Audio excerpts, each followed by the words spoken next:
A Polícia Federal reabriu inquérito sobre a facada dada por Adélio Bispo no então candidato à presidência da República, Jair Bolsonaro, em Juiz de Fora 2018. O Tribunal Regional Federal da Primeira Região autorizou a quebra do sigilo bancário do advogado Zanoni Manuel de Oliveira Júnior, que representou Adélio na época do crime, além de acesso a livros caixa, recibos e comprovantes de pagamentos de honorários. Vamos trazer esse tema aqui para discussão, comentários rápidos, breves, objetivos sobre essa pergunta que a gente fez, inclusive, aos nossos ouvintes e espectadores. Bruna Torlai, você começa. Teve financiamento ou não? É muito provável que haja mais pessoas envolvidas. É um atentado a um candidato à presidência da República feita por alguém que foi filiado ao PSOL no passado. Sabendo-se que alguns dos adversários políticos principais do Bolsonaro são aí, pelo menos foram deputados, foram políticos eleitos pelo PSOL, como no caso do Jean Willis, né? Então a gente sabe que esse partido condensa aí uma série de adversários políticos do Jair Bolsonaro. É muito provável, é mais do que provável que haja outros envolvidos. Daí a importância de se investigar isso a fundo, coisa que não foi feita até agora. Piperno, e aí? Como é que você enxerga essa história? Mais um reforço aí, a teoria da conspiração de que aconteceu, de que tenha ocorrido alguma coisa mirabolante. Esse caso ele já foi investigado, até hoje não foi nada encontrado. Essa investigação vai e volta. E de preocupante essa história de quebrar sigilos de advogado, invadir escritório de advogado, sem que haja, no caso do advogado, do Adélio, nenhuma suspeita concreta que justificasse esse tipo de atitude. Muito bem, Constantino, o Piperno está falando em teoria da conspiração aqui no programa. Eu quero a sua opinião. Tem gente da esquerda radical que diz até mesmo que a facada não teria acontecido. Isso sim é teoria da conspiração e das mais ofensivas e malucas. Veja, o caso todo é muito mal explicado. O advogado é o quê? Um santo abnegado que por questões humanitárias foi defender um lobo solitário maluco que por acaso foi filiado ao PSOL, né? Então tudo isso não convence, né? O ato sozinho de um maluco não convence e é muito estranho a polícia de alguma forma ter abandonado isso e alguns terem feito corpo mole. Era até uma das críticas que o próprio Bolsonaro tinha em relação à gestão do ministro Moro à frente ali do Ministério, né? Então, é preciso investigar a fundo. Jornalista e advogado não são intocáveis quando participam de alguma forma de crimes, quando são cúmplices. É importantíssimo você ir a fundo nessa investigação. Tentaram matar o principal candidato na corrida presidencial, que se tornou presidente. Serrão, o que falta para essa história terminar? Saudações, meus amigos e amados haters. Falta a investigação que não ocorreu seriamente até agora. A explicação que se tem para esse caso, Adélio, é que Adélio é um maluco que tentou matar o candidato Jair Bolsonaro em 6 de setembro de 2018. Dá para acreditar que nessa história da carochinha, de que ele agiu sozinho nessa história? Muito difícil. Agora, também será muito difícil, depois de tanto tempo passado, comprovar quem realmente colaborou com ele. Fato estranho, nome de Adélio aparecer lá na Câmara dos Deputados como se ele tivesse frequentado o local naquele dia. Tudo muito estranho. Muito bem, gente. Olha só, o presidente do Banco Central e economista Roberto Campos Neto afirmou que a disseminação nas cadeias de preço está mais forte do que o esperado e que o Banco Central passa a ver o distanciamento da desancoragem das expectativas para a inflação em 2022. Coloca, por favor, para mim, produção, o nosso time na tela, porque esse assunto é importante para a gente discutir, é tema de debate, é tema de discussão. Afinal de contas, nós já falamos várias vezes aqui no 3 em 1 sobre a importância da economia na eleição de 2022. Piperno, eu quero que você traga a sua visão dessas previsões todas que estão colocadas e principalmente dessa fala do presidente do Banco Central. Bom, o presidente do Banco Central, ele não é muito bom de previsões, né? Aliás, o centro da meta de inflação para 2021 foi estipulado em 3,75%, né? Esse número anualizado está chegando próximo dos 11%. Ou seja, mais um pouquinho, e de novo o IPCA bateu o recorde agora no mês de novembro, né? E de novo mais de 1%. Mais um pouquinho. esse número mágico, esses 3,75 que ele apontou no início do ano, isso aí talvez tenha aí um acréscimo de 200% em relação à realidade. Ou seja, se o Brasil chegar aí a 11,25, então a gente vai ter um índice 200% maior do que aquele que era esperado pelo Banco Central no início do ano. Então é difícil acreditar em qualquer previsão que ele faça. A gente não pode esquecer que é óbvio que tem pandemia, é óbvio que tem inflação em alta para todo mundo, todas as economias elas têm problemas. O que ele não explica é por que essa seletividade?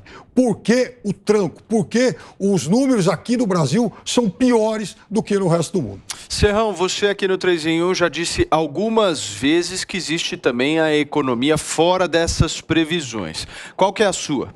Pois é, a gente tem que analisar essa questão da inflação sob o aspecto correto.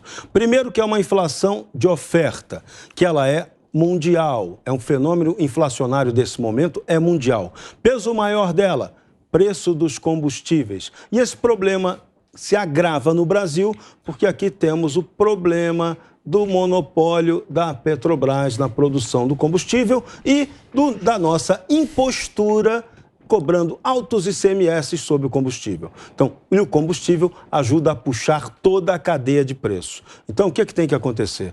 Melhorar essa questão da composição do custo do combustível, dos impostos e da própria questão da importação do combustível, do refino do petróleo no Brasil e também repensar qual é o modelo que mede efetivamente a depreciação da moeda. Porque os índices que têm feito isso não medem tão bem a realidade do que é a inflação para o pobre, que é muito maior do que para quem tem mais dinheiro. Constantino, mas pensando no mais pobre, justamente com essa história de inflação que nós estamos discutindo aqui no 3 em 1, você acha que as pessoas vão ter o discernimento possível de entender que isso não está acontecendo apenas com o Brasil? Quem está no governo não sai mais prejudicado dessa história? Existe, sem dúvida, o risco, Paulo, mas eu acho que cada vez mais os brasileiros estão atentos à realidade, porque eles não consomem mais informação apenas pela velha e carcomida imprensa. Então, veja, a inflação na zona do euro está a maior em 13 anos. Aqui nos Estados Unidos, a maior em 30 anos. Na Argentina, lulista nem se fala, né? Passou de 50%, virou piso e ninguém mais confia nos números e o governo está congelando o preço como solução. Ou seja, daria muito certo se o Lula estivesse no poder no Brasil. E a turma também sabe que governadores e prefeitos mandaram fechar tudo e falar que a economia ficava para depois. Isso enquanto bancos centrais ajudavam a inundar os mercados de liquidez para impedir justamente uma depressão, né, é a receita certa para produzir inflação no mundo. Fora questão do combustível, questão da disruptura da cadeia produtiva e por aí vai. Então nós temos um cenário produzido, via de regra, pela mentalidade estatizante, esquerdista, e que acha que o futuro, no longo prazo, estaremos todos mortos. Então, o que importa agora é evitar um problema pontual, né? E está aí a consequência. Então, a inflação está para todos, não tem solução fácil, mas eu acho sim que a maioria vai ter discernimento para saber que isso não é algo especificamente do governo federal. E mais, o Banco Central, que agora, graças a esse governo, tem autonomia, tem independência, né? Ele não pode só mexer com juros para curar isso porque é um problema de oferta. Isso seria como tentar fazer uma cirurgia de córnea com uma britadeira. Muito bem, Bruna Torlai, eu quero uma análise e uma avaliação sua justamente sobre esse pensamento, né, das pessoas, se as pessoas vão ter esse discernimento nas eleições de 2022, se vão pensar que o mundo inteiro está assim. Olha, Paulo, o eleitorado ele se comporta de uma maneira imprevisível, né? Por isso é tão difícil, às vezes, as pessoas adivinharem para que caminho vão tomar essa ou aquela eleição. Mas, de fato, a adversidade é algo que faz parte da vida. E cada governo lida com um tipo de adversidade. O governo Bolsonaro coincidiu com a pandemia. Então, naturalmente, a inflação é o mal que vai marcar o governo Bolsonaro. Agora, será que a pergunta é, será que as pessoas vão ser capazes de colocar na balança essa adversidade, esse problema do governo com as outras coisas boas? É essa ponderação que a gente vai ter que saber se as pessoas vão ser capazes de fazer, porque em outros governos nós também tivemos problemas, mas as pessoas, na hora de pôr na balança, tomaram decisão com base nesse equilíbrio. Foi ruim nesse ponto, mas foi bom naqueles, né? Às vezes a gente superestima o que uma economia pode simbolizar, né? A perda do valor de compra, mas será que é assim para todos da sociedade, né? O Brasil sempre teve problemas na economia, a gente teve inflação durante um bom tempo, né? Evidentemente que depois de tudo que aconteceu ali nos anos 80, quando veio o Plano Real, claro que aquilo foi sentido como um grande passo, e daí o Fernando Henrique ter sido eleito, mas depois essas coisas foram sendo desmascaradas, a gente foi percebendo que essa política econômica não é mágica, então quanto mais informação a gente tem, maior a possibilidade do eleitorado ser capaz de pesar o legado ruim e um legado bom de um governo qualquer, em termos de infraestrutura, que é o que vai garantir uma economia saudável nos próximos 50, 100 anos no Brasil, e nisso o governo Bolsonaro foi muito eficiente. Se isso for bem comunicado ao longo da campanha, talvez as pessoas aprendam a pesar, perder-se um pouco agora para ganhar muito ao longo das próximas décadas, né? Piperno, eu vi que você gostou bastante que o Constantino citou a Argentina aqui na nossa discussão, né?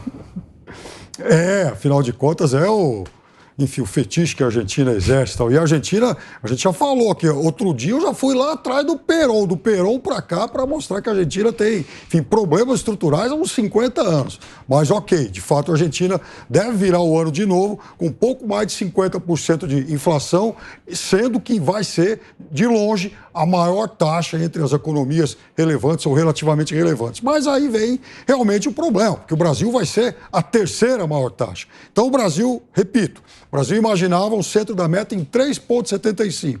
Deve bater perto de 11. Eu diria que a bola de cristal não funcionou bem. O Brasil, dessas economias do G20, vejam, o Brasil é que vai ter, nesse ano de 2020 e pensando já em previsões para 2022, provavelmente o menor PIB, até aqui o Brasil tem a Bolsa do Brasil tem o pior desempenho entre as bolsas de países emergentes, e vejam só a surpresa, pior do que o índice Merval argentino, né? A do Brasil, até quarta-feira, tinha um acumulado em 2021 de menos 3%, o índice Merval subiu, pasmem, 60%. Mas, enfim, pior bolsa, PIBinho, inflação em alta. E outro dia descobriu-se que, inclusive, é o pior desempenho em exportações entre os países do G20 ao lado da África do Sul. Ou seja, não está ficando nenhum índice bom para nós. Mas é a pandemia? É claro que a pandemia colabora, só que a pandemia é para todo mundo. No entanto, aqui os índices são piores. Constantino, para você rebater, por favor. A esquerda vive num universo paralelo de narrativas criadas e dane-se os fatos, né? A turma que falou que a economia ia cair 10% no Brasil quebrou a cara quando caiu 4%, apenas 4% numa pandemia. A Argentina, sim, caiu 10%, né?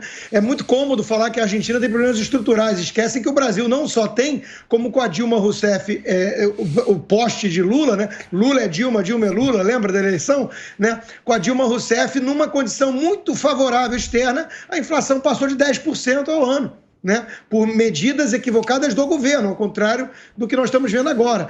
Aí, de repente, a esquerda liga para o mercado financeiro, de repente não liga, é tudo muito conveniente, né? Então, de novo, né? Esquecem que eles pregaram lockdown e tudo e ferraram com a economia e torcem pelo pior, continuam tentando bloquear reformas importantes, gerar insegurança jurídica e política. Então, a esquerda abutre que vive de disseminar, de plantar vento, né, e depois colher tempestade, fica fingindo que não tem nada a ver com a situação e fingindo que o Brasil, quando interessa, vive isolado do mundo. Então, isso não convence ninguém, né? O Brasil está longe de ser essa desgraça toda, apesar da pandemia e apesar da esquerda. Agora, a situação está boa? É claro que não, né? E a turma que tem culpa no cartório está se fingindo de sonsa agora no momento. Vai lá, Piperno, em seguida o Serrão. Não, a esquerda não tem culpa nenhuma no flagelo que está acontecendo na economia agora, né? Isso aí é culpa exclusiva dos atuais condutores da nossa política econômica, que, inclusive, já pregavam um 2019 de bonança, um 2019 com 1 trilhão em privatizações, de superávit fiscal, e lá atrás, antes da pandemia, não entregaram nada disso. Ora, se não entregaram numa situação de relativa normalidade da economia, imagina agora, né? Você queria 1 trilhão de privatização no primeiro ano de governo? Não, eu não, mas o Paulo Guedes, o seu ministro, né, ele acabou prometendo isso. Cobre dele, cobre do mitomaníaco Não foi bem mentiroso. isso, não, mas Chama o VAR para falou mim, isso. Serrão, nessa história, por favor. Vamos chamar o VAR. Ninguém é filho de chocadeira. Em economia, nada acontece por acaso. A economia brasileira, principalmente um indicador chamado desemprego, tem tudo a ver com a desindustrialização que ocorreu nos anos PT. Dilma Rousseff, a roubalheira que quase destruiu o país e a principal empresa estatal, a Petrobras. Então, tem culpa, sim, o PT de tudo que está acontecendo agora, a má gestão combinada com corrupção. E agora você não tem mais um presidente da República liderando o processo de corrupção. Isso faz diferença, essa economia está sendo retomada e quem está apostando no caos pode chorar depois. Falando em Petrobras aqui, gente, olha só, aprovada na Câmara dos Deputados a medida provisória que muda a forma justamente de nós verificarmos a cobrança, né, da gasolina. Nós vamos discutir esse tema aqui da Petrobras em instantes, mas antes, gente, olha só. No Senado Federal, aprovado o projeto BR do Mar, que busca incentivar a navegação da cabotagem na costa brasileira. Essa lei flexibiliza a contratação de frete de embarcações estrangeiras, visando justamente aumentar a oferta de navios e a concorrência, o que levará a uma certa diminuição no preço. Esse é um projeto, coloca para mim, por favor, de novo o nosso time na tela, porque esse é um projeto importante aqui para o estado de São Paulo, mas ele tem também uma pitada aí eleitoral na história, justamente por conta aí de uma possível candidatura a governador do Tarcísio, ministro da Infraestrutura do governo Bolsonaro. Eu quero comentar um pouco sobre isso também, como é que vocês estão avaliando, e ele tem se colocado bastante, principalmente aqui no estado, não tem não, Bruna? Olha, tomara que se coloque mesmo, né? Porque, na verdade, o trabalho que o Tarcísio fez é uma prova de que é possível fazer política de Estado e não politicazinha de governo eleitoreira. Eu até entendo, Paulo, que possa parecer ser algo visando as eleições do ano que vem, mas se a gente pega tudo que o Tarcísio tem feito desde 2019, quando ele nem sonhava que algum dia ele seria escolhido pelo Bolsonaro para ser um candidato ao governo de São Paulo, a gente vê que esse projeto que vai sair é mais um da sua extensa lista, tá? Então, nesse sentido, é claro que pode ser interessante, né, considerando que ele é um nome aí bom, dar visibilidade a tudo que ele fez no campo da infraestrutura, que é importantíssimo para a economia fluir, para a economia funcionar, né? As pessoas esquecem do vínculo estreito entre infraestrutura e economia, pelo amor de Deus, e aí isso, claro que é interessante dar visibilidade para tudo que ele tenha feito com relação a São Paulo. Agora, se você quisesse falar de tudo que o Tarcísio fez com relação ao Brasil, eu acho que ele poderia realmente disputar a eleição por qualquer um dos estados, que ele seria igualmente saudado. Política de Estado é um exemplo que ele deixa com a sua gestão. Isso é um exemplo para demais políticos que surjam aí na cena nacional. Ô Piperno, eu ouvi uma história essa semana que o Tarcísio também estaria dialogando, tentando um contato um pouco maior, inclusive a pedido do próprio presidente Jair Bolsonaro, com o ex-governador do estado de São Paulo, Geraldo Alckmin, que também está sendo cortejado por Lula para ser o seu vice-presidente. Como é que você vê essa articulação e a importância do Alckmin nesse jogo? O Alckmin é uma peça-chave no tabuleiro político aqui do estado de São Paulo, porque, inclusive, ele é o favorito para se eleger governador de São Paulo. Só que o Alckmin também tem essa conversa, ainda muito prematura, é verdade, uma coisa ainda muito inicial com o ex-presidente Lula para integrar uma possível chapa, e todo mundo já ouviu falar isso. Mas é claro que, o Alckmin, inclusive, tem ofertas para se filiar ao novo partido, aí, União Brasil. Ele era próximo do DEM aqui em São Paulo. O Alckmin, na verdade, ele tem bons relacionamentos dos dois lados, à direita e à esquerda, sempre foi assim. Então, não me espantaria, por exemplo, o ex-governador Geraldo Alckmin ter, sim, conversado com o ministro Tarcísio, imaginando uma chapa que possa juntar setores de centro-direita aqui de São Paulo e também alguns partidos de direita, tendo Alckmin encabeçando a chapa para o governo de São Paulo e, eventualmente, o Tarcísio como candidato a senador. Por que não? Será que é possível esse desenho aí traçado pelo Piperno, Serrão? Mais ou menos. Agora, fica bem clara a impressão forte, tá? De que essa candidatura do Tarcísio é uma grande jogada do Jair Bolsonaro. Primeiro ponto, ele quer promover o Tarcísio, que pode ser até candidato a vice-presidente junto com ele, tá? E quando você bota o nome do Tarcísio forte no maior eleitorado do país, que é São Paulo, é uma estratégia inteligente. Outra questão é que ele pode estar chamando também para a conversa, isso sim, Geraldo Alckmin, esse que tem toda a chance de voltar ao Palácio dos Bandeirantes, dependendo de por qual partido ele vai disputar. Ele está sendo, em princípio, enxotado em seu próprio partido, o PSDB, e deve procurar outro partido, ou o PSD, ou o União Brasil, para ser candidato ao governo de São Paulo, provavelmente até numa aliança junto com Márcio França, que pode acompanhá-lo ou não. Agora, sobre o BR Brasil, é bom só para fechar. Não é eleitoreiro, é um processo estruturante importante, já que o governo de roubalheira dos anos anteriores acabou com a nossa cabotagem. Constantino, como é que você enxerga essa possível candidatura do ministro Tarcísio aqui em São Paulo e essas tentativas de aproximação com o Alckmin? Paulo, o BR-Mar não é eleitoreiro, é um projeto que tem tudo a ver e vai na linha do que esse governo se propõe, que é aumentar a concorrência e diminuir preço e melhorar a infraestrutura do país.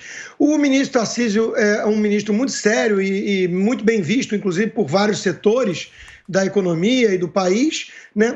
E ele já cansou de dizer em várias entrevistas que ele deve o fato de ser ministro e ter autonomia para seguir com esses projetos ao presidente Bolsonaro. Muita gente tenta dissociar um do outro, né? Ah, ele já era funcionário de carreira, tecnocrata, sim, e estava lá encostado como mais um. Virou ministro com autonomia graças ao presidente que não entregou o ministério a partidos e feudos partidários. Então, o ministro Tarcísio construiu um nome aí de pavimentador do país, né? Está trabalhando muito em prol disso e ele vai colher os frutos. Agora, veja, ele já se colocou várias vezes à disposição do que o presidente considerar melhor para o presidente e para o seu projeto. Ele é um soldado leal à causa, ao governo, ao presidente. Então, se o presidente achar que na estratégia vale colocá-lo e lançá-lo como candidato a governador do estado de São Paulo, eu acho que ele vai aceitar na hora. E aí é uma chapa bastante forte. O Tarcísio como governador e o ex-ministro Ricardo Salles como Senado, vindo para o Senado. É uma chapa muito forte. E se o PSDB perder o governo de São Paulo, meu Deus, que é basicamente o que restou, não só isso, é um partido com pegada parlamentar ainda representativa, mas é a pá de cal, né? Depois dessa crise toda que estamos vendo, dessa confusão danada, briga interna, é a morte do PSDB, né? E o Geraldo Alckmin nessa história entra como? Bom, alguém que se sentiu lisonjeado de ser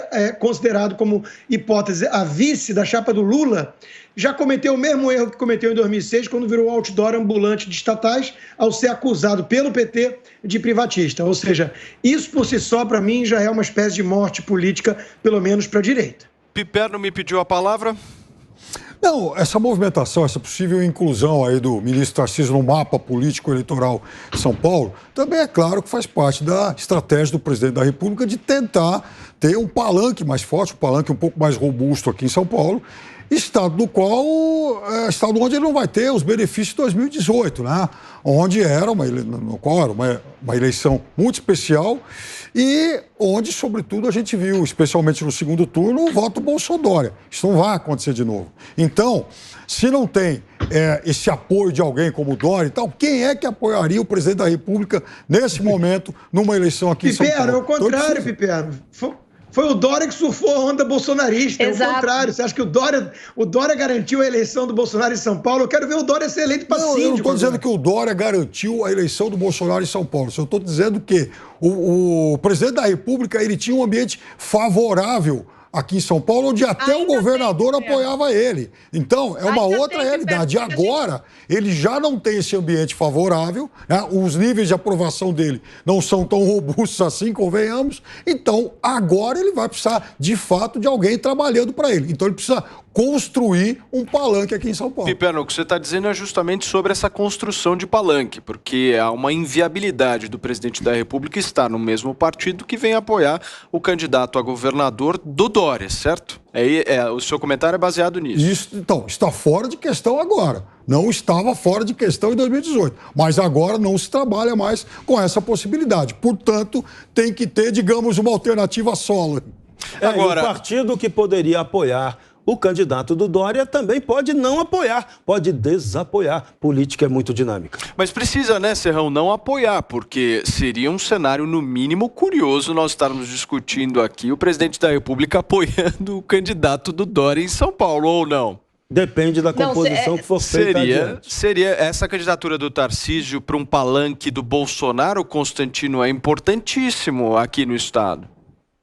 Sem dúvida que é. São Paulo é mais de 20% do eleitorado brasileiro, né? São mais de 30 milhões de eleitores, é um peso econômico. Então, São Paulo é crucial, é o que mantém o PSDB vivo, né? Respirando por aparelhos, mas vivo.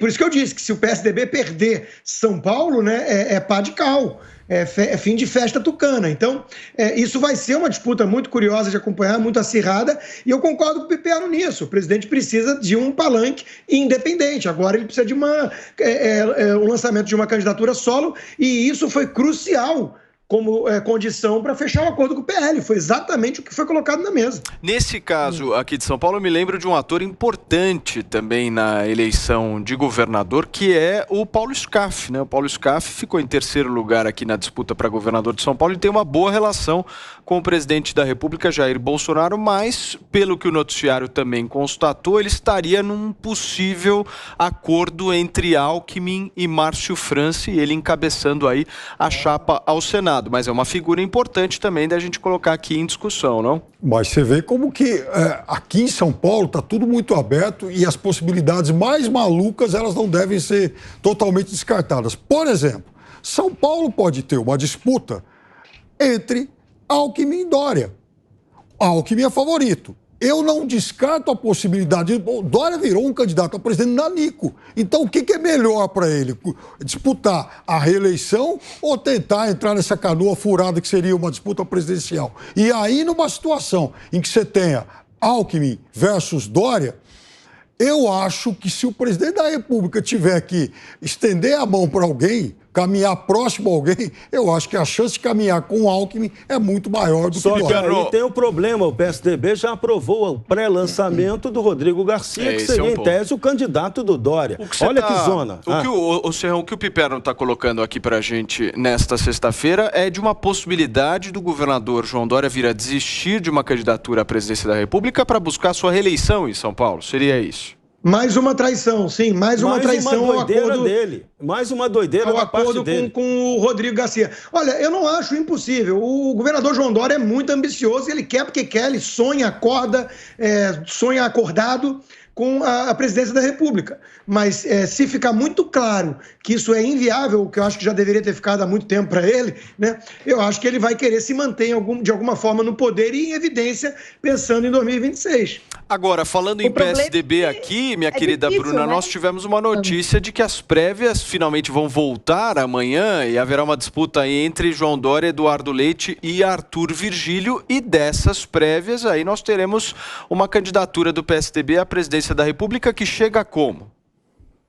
Pois é, mas de qualquer maneira, né, o Dória ele está muito queimado em São Paulo. Eu acho que é menos arriscado ele ser um candidato à presidência nanico que ele tentar se reeleger aqui pelo governo de São Paulo. Ele está queimado com pessoas que eram claramente pró-Dória depois da pandemia. Então foi uma gestão complicada. As pessoas costumam apontar os erros do Bolsonaro durante a gestão da pandemia e esquecem de apontar os erros da gestão Dória, que foram muito marcantes para o setor aí produtivo de São Paulo, né? O Serrão estava falando um pouco atrás sobre a desindustrialização. Bom, isso jogou todas as pessoas para o setor de serviços, que foi o mais afetado durante a pandemia, foi muito afetado. Então, assim, São Paulo, o Dória não está bem na fita. Então, assim, talvez seja menos, o risco seja menor, apesar aí da argumentação do Piperno, não entendo o ponto dele, mas talvez seja menos arriscado para o Dória uma vitória, uma derrota não tão vergonhosa na disputa à presidência do que uma derrota vexaminosa para o governo de São Paulo, né? E de qualquer maneira, seja o nome que sair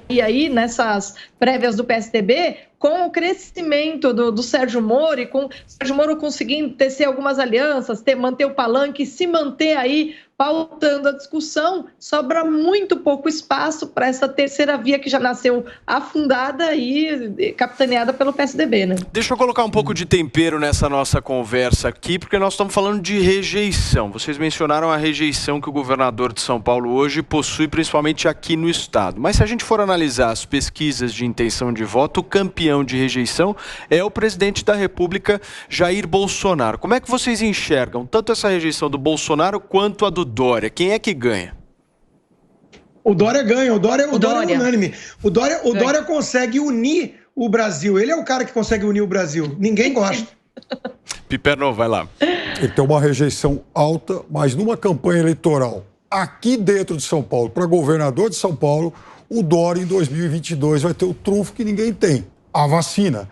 E a gente ainda não sabe, isso pode ser o imponderável de uma eleição aqui em São Paulo em 2022. Não acho que isso consiga catapultar a popularidade do Dória a ponto dele ser um candidato a presidente competitivo. Mas a governador, com a máquina, com a caneta e principalmente com um pacote de investimentos estimado em 22 bilhões de reais para o ano que vem, eu acho que ele pode ser, sim, um candidato competitivo. Serrão, para a gente fechar. O lockdown já acabou com ele. Ele agora, se dançar direitinho, pode ser candidato a bailarino no programa do Faustão.